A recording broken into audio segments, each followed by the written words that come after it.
Fala galera, bom dia. Bom, vamos aí para mais uma análise semanal. Hoje eu vou trazer também para vocês as operações que aconteceram na semana para o EURUSD, no mesmo estilo da análise da semana anterior, né? Então, mostrar algumas operações que aconteceram, algumas que tem um motivo ali, por que que eu pegaria, por que não pegaria essa operação? Tentar trazer um pouco do racional na escolha das operações com base na análise semanal, beleza? Então, vamos começar aqui pela análise para a próxima semana, como é que o preço tá, como é que o preço pode fluir ao longo da próxima semana, tá? Então, tivemos o fechamento dessa semana aqui, né, a semana anterior, de volta dentro dessa última máxima, né? Então isso mostra uma rejeição no preço em continuar para cima. Se a gente for analisar, isso aqui é um movimento, um movimento mais complexo, maior, né?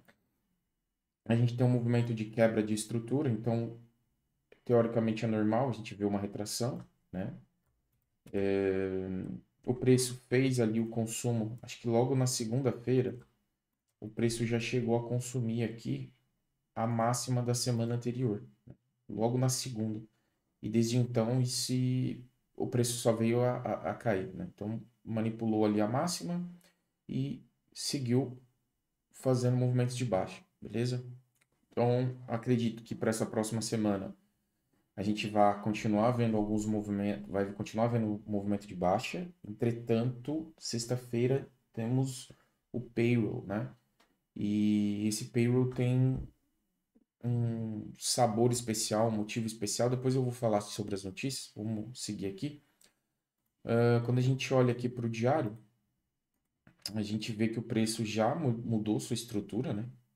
Fez ali o primeiro indício de que o preço vai descer. Isso pode ser só um pullback, pode ser uma reversão, não importa. A gente tem esse range e o preço fez essa mudança de direção já logo na quinta-feira, né?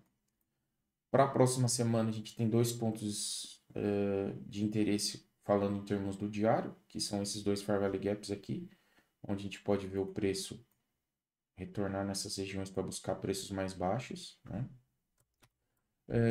Não tem muito a acrescentar no diário. O próximo ponto de liquidez está aqui. Logo abaixo tem o Fair Value Gap semanal. A gente está aí mais ou menos a 240 pontos do Fair Value Gap semanal. Segunda-feira é feriado nos Estados Unidos. Então, segunda-feira normalmente já não espero grandes movimentos, né? Com feriado ainda é mais complicado.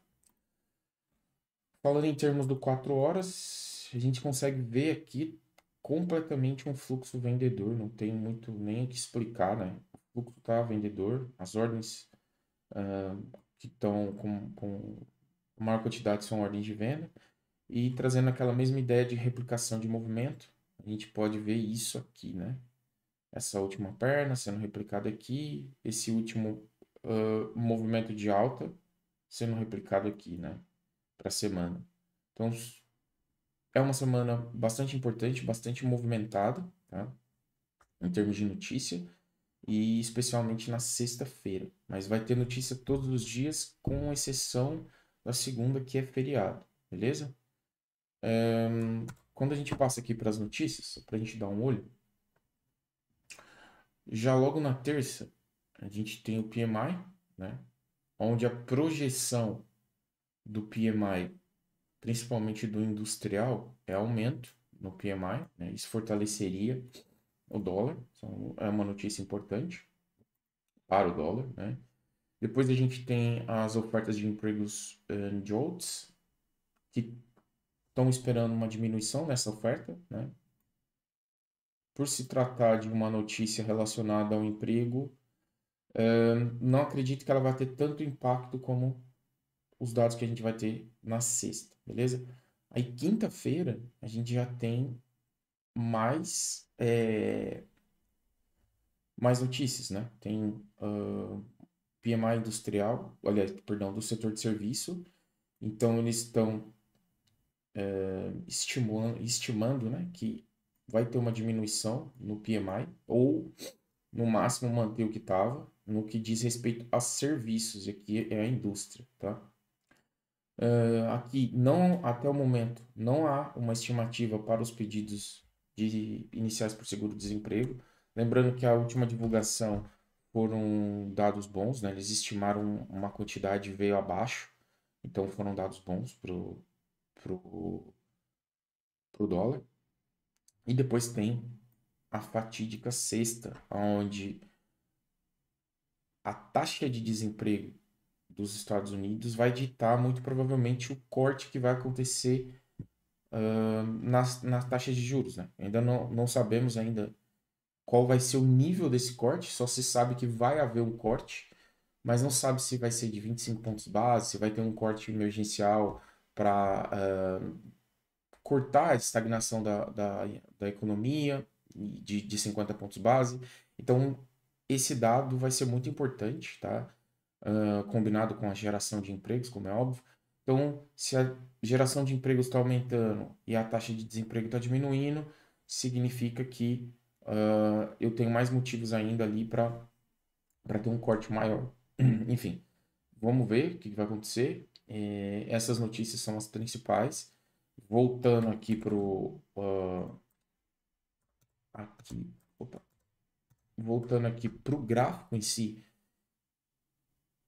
eu acredito, independente de notícia, que a gente vai ter uma semana, pelo menos ali até quarta-feira, quinta-feira, de baixa, e isso tudo pode mudar na sexta, né?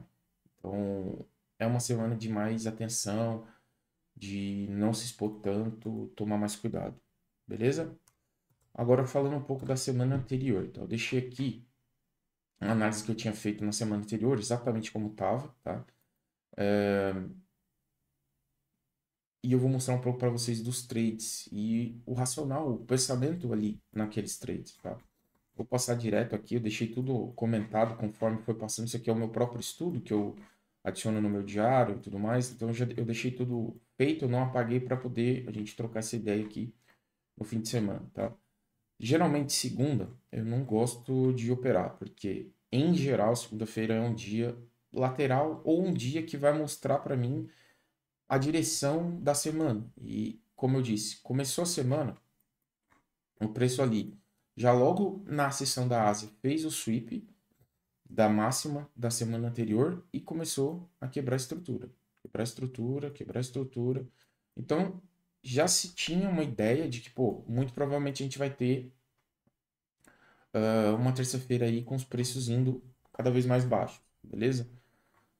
Na terça-feira, eu não vi nada muito coerente para estar executando, tá? Então, começou aqui na terça fazendo um sweep dessa máxima aqui de 1 hora, tá? Não era uma máxima importante, veja, não foi formada dentro de uma sessão, não era a máxima da Ásia, tá? Não tinha nada relevante nessa região.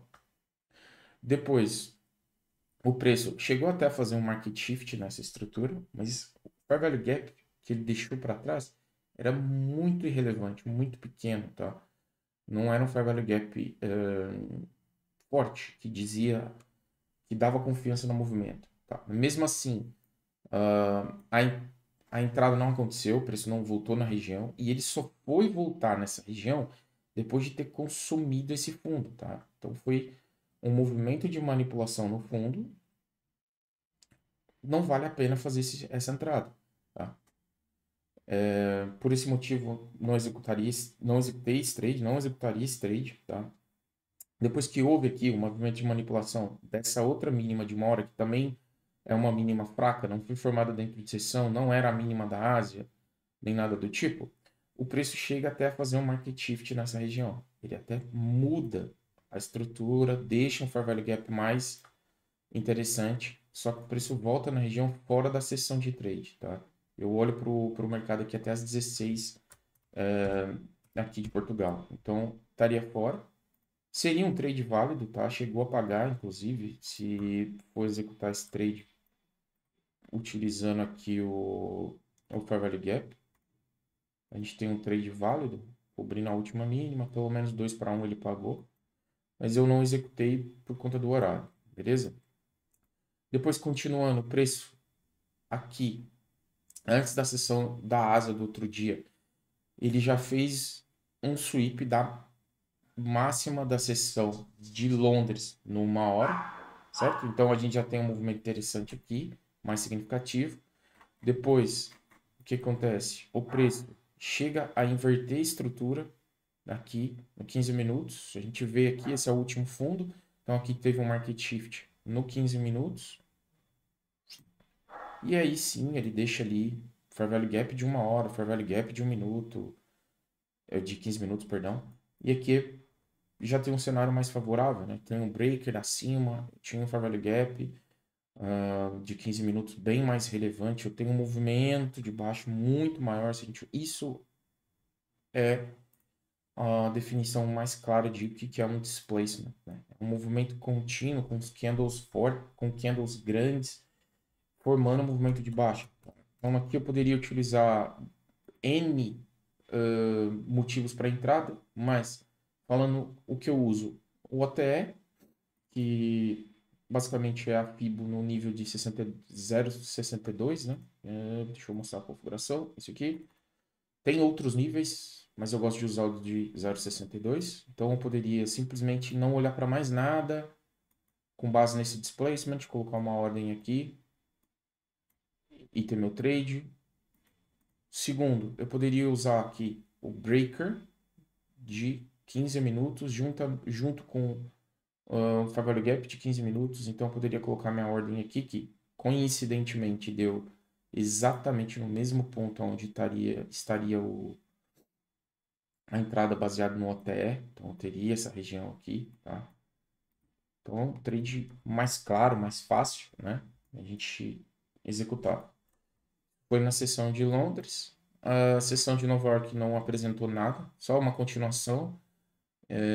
Eu não gosto muito de pegar essas continuações, porque eu não tenho um padrão muito definido aqui de onde colocar stop, enfim. Eu gosto de ver o movimento acontecer e aqui fica parecendo que eu estou procurando a entrada, que eu estou atrás do movimento. Aqui não, foi bem aonde o movimento aconteceu, né? Então, para mim, isso aqui eu deixo passar, prefiro não me envolver nisso. Pronto. Depois a gente segue, né? Se a gente for seguindo o movimento aqui já na quinta-feira, a gente teve o sweep de uma máxima importante formada dentro de uma sessão, tinha um fair value gap de uma hora nessa região, tá? Essa barra aqui não foi notícia, tá? Não tinha notícia aqui, nenhuma notícia. Isso aqui só foi um movimento mesmo de realização de lucros, não houve notícias aqui, tá? Não tinha notícia nesse horário, então operar aqui era bem tranquilo. Então depois disso o preço fez um market shift, de novo, movimento forte, tinha aqui displacement, deixou o Fair Value Gap para trás, então tranquilamente uma entrada nessa região, stop acima, alvo, tá? Não pegaria um trade de 6, isso é, enfim, 2,5, 2, aqui já estaria o suficiente. Mas uma entrada muito clara, com base nos modelos que eu já venho mostrando aqui para vocês, beleza? Isso aqui já teve notícia, depois deixa eu só tentar mostrar. A notícia foi aqui, né?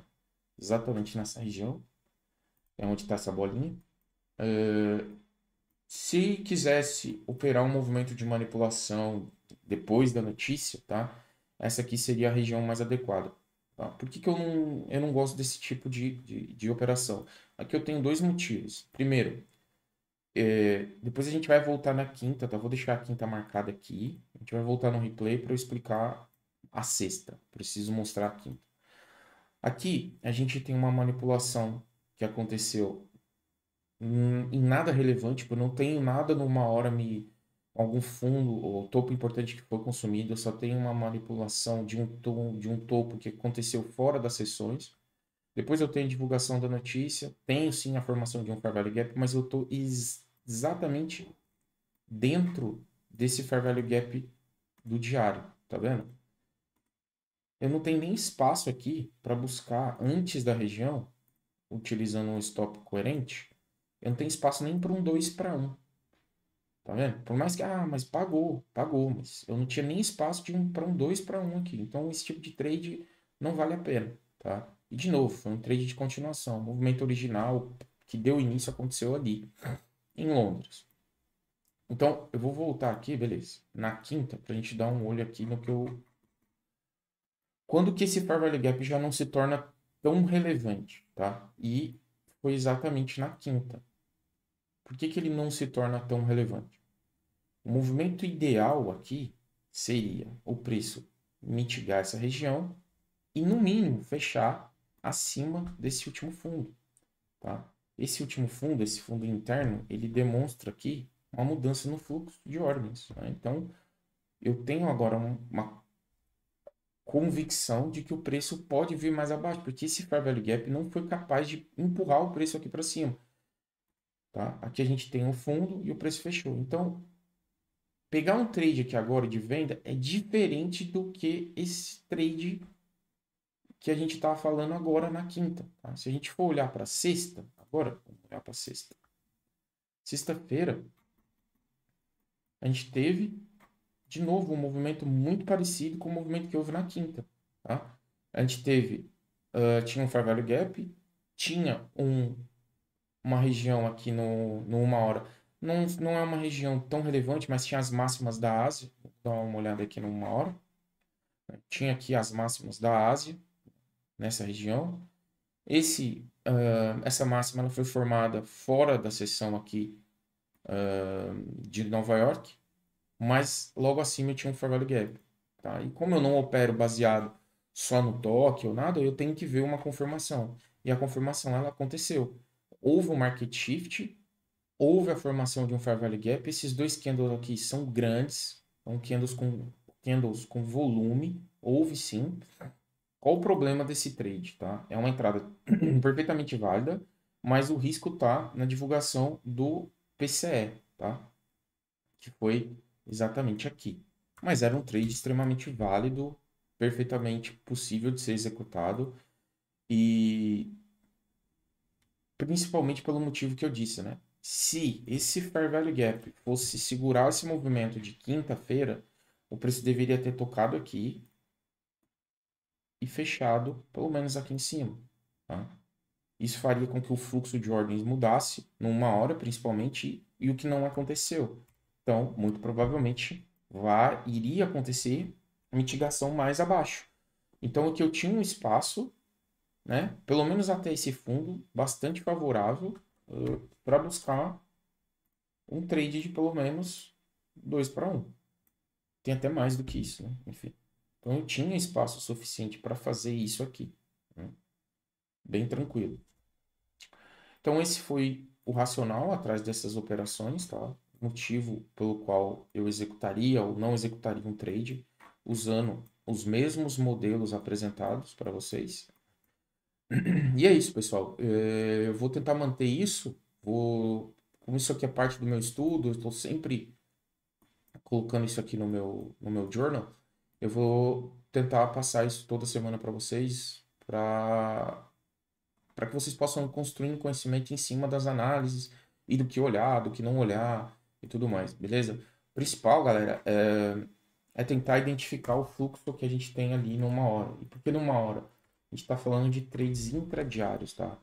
Então eu estou tentando seguir uma tendência ali para o próprio dia. E se a gente consegue identificar qual é o fluxo que eu tenho ali em 1 hora, eu consigo ver que não houve quebra em nenhum momento desse fluxo para compra, né? Então a gente veio a semana inteira trabalhando só com vendas. Então tentar comprar aqui é difícil, é difícil. Eu vou estar tentando acertar um fundo ou tentando acertar um topo, tá vendo? Só estrutura de venda desde a segunda-feira.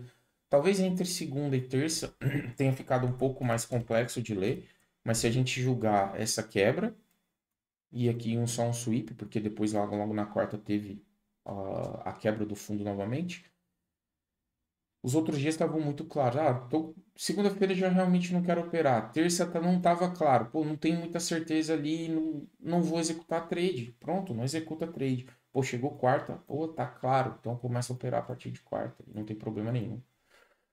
Beleza? Então é isso. Espero que esses estudos possam contribuir para vocês, para que vocês criem um modelo e consigo executar os trades da melhor maneira possível, beleza? Um abraço e até a próxima. Valeu!